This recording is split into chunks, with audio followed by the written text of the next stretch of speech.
What is TIG welding? TIG stands for Tungsten Inert Gas Welding. The American Welding Society calls this process gas tungsten arc welding, or GTAW. You might also hear it called heli-arc welding. TIG welding uses a tungsten electrode, and tungsten has an extremely high melting point. When you TIG weld, the electrode gets hot, but it doesn't melt. We say that it's a non-consumable electrode.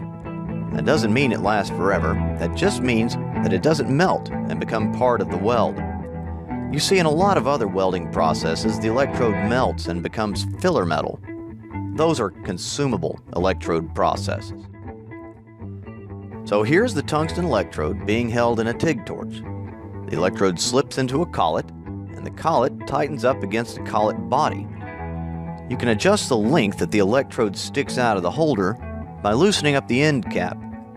When you tighten the end cap, the collet clamps down on the electrode. TIG works by melting the base metal, and that is the metal that makes up the two pieces that are to be joined. The heat is generated by an electric arc that forms between the base metal and the tungsten electrode. You can control the amount of heat with a foot pedal or with a thumb wheel on the torch. For most metals, the current is direct current, or DC. DC is like the current flowing from a car battery. One wire is always the negative and one is always the positive. In DC TIG welding, the electrode is usually negative and the workpiece is positive. The term DCEN is used for this, indicating that the current is DC and the electrode is negative. This is also called straight polarity, but DCEN is a more descriptive term.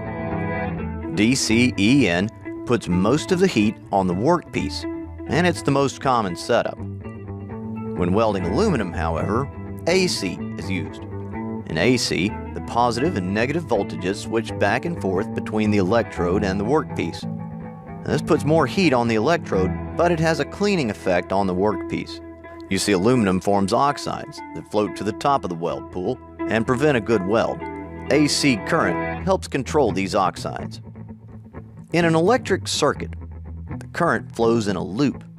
In TIG welding, the current has to flow in a complete circle from the machine to the torch, into the work, and back to the machine. A work lead is clamped to the work to complete the circuit from the workpiece back to the machine.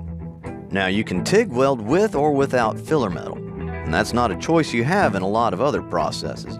If you want to add filler metal to a TIG weld, use a filler rod, which is just a rod of metal with a specific alloy. You want to make sure that the filler metal you're using is compatible with the base metal and that it has the strength required to do the job. In TIG welding, the molten metal is protected by a shielding gas. This gas, usually argon and sometimes helium or other gases, keeps the molten metal from reacting with oxygen and water vapor in the atmosphere. This shielding gas is stored in high-pressure cylinders like these. The pressure is reduced to a usable level by a device called a regulator. The shielding gas flows through a hose and comes out right at the point of the weld.